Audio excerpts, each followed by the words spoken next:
about solving equations actually does have some application. There's formulas everywhere in our world, and chances are you're going to come across one of them. It could be a simple formula, and it could be something a little more complicated. Knowing how to manipulate and use these formulas in everyday life is a skill everyone should have. So that's what today's lesson is about. We're solving literal equations. Literal equations are simply just formulas. We're still going to be isolating variables and using the same rules we were using when we had numeric equations. However, now you're going to see more than one variable. It will be even more important in this lesson to be a good detective and follow all of your rules for solving equations. So now let's look at our detective and his new rules. You still want to inspect your equation, locate the equal sign, and simplify each side if necessary. Remember, to simplify is not the same as solving. Move variable terms to the same side by combining the opposite term on both sides, if necessary, and solve for the variable using inverse and opposite order of operations. All right, let's review. A literal equation is an equation where variables represent known values. Literal equations allow us to represent things like distance, time, interest, and slope as variables in an equation, which is sometimes called a formula. Using variables instead of words is really a time saver in the end because we can create new formulas rather than having to solve all the time. Let's look at these first two examples and solve our first literal equation. Now, for example A, this is not a literal equation. Example A is just a regular old equation. So we're going to do our steps, draw our line down the equal, and start to solve. Inspect our two sides, and I can see we're fine. There's no like terms, there's no variables on both sides, so we are ready to go. I'm going to start by subtracting 4 from both sides, bring that 3t down, and I'm going to get a 1. 5 minus 4 is 1. Use our property of division to remove that 3 from both sides, and I'm left with t equals 1/3. Don't panic, it is 1/3. You've got a fraction on this one. Example B is very similar to example A, but this time it's a literal equation, and I know that because it's got two variables. I want to show you how the steps are almost identical to example A.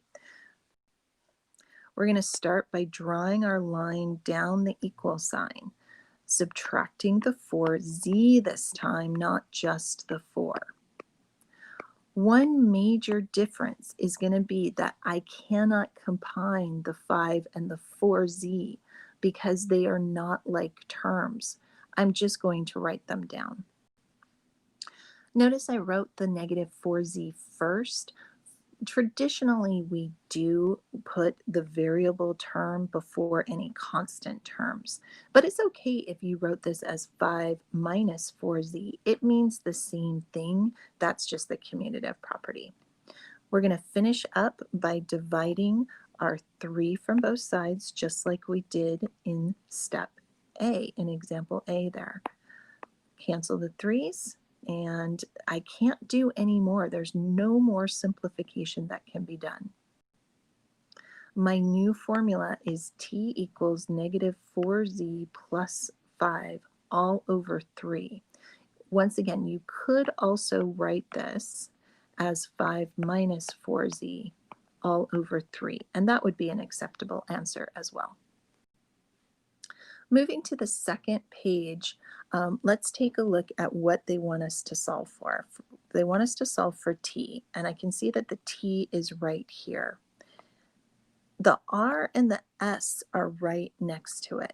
So follow your same steps. Here's my equal sign, and I need to figure out a plan.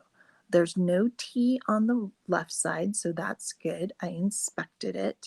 There's nothing to combine or simplify.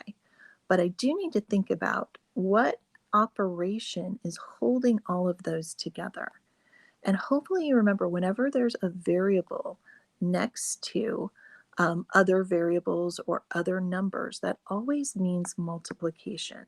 So this means r times s times t. The opposite would be to divide all of that away. So I'm going to divide the r and the s is what I want to move away from that t. These will cancel over on the right side.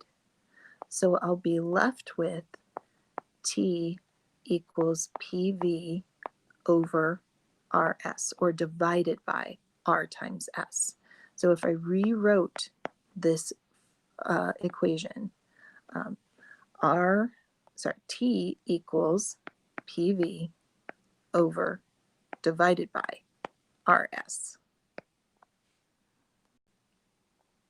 Our final example is probably the trickiest one. For this example, they're asking us to solve for b, and b is in the denominator of this ratio or fraction.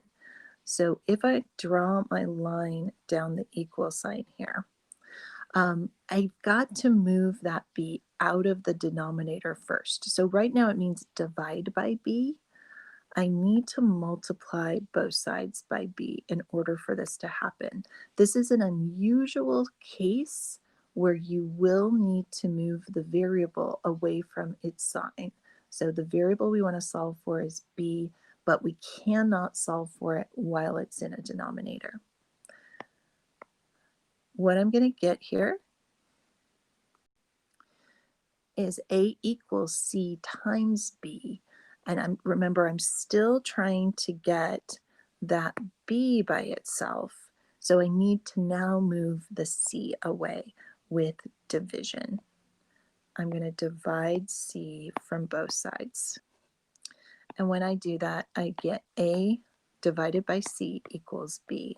And that is my new formula solved for b. I want to show you a really neat shortcut though here, and some of you are going to see it and some of you won't.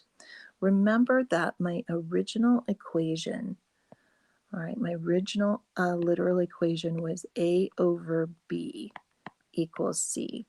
And there's something here that will hold true all of the time. Remember, my b started in my denominator, and now my b is isolated. My c used to be isolated, and now my c is in the denominator. There actually is a shortcut that says you are allowed to switch these values and it will still be equal. Now, if you see that shortcut, great, go ahead and use it. If you don't see that shortcut, then you will have to do it the long way, but it will still work. So go ahead and use the shortcut if you understand it and see it. If you don't understand it, then you'll have to solve each time.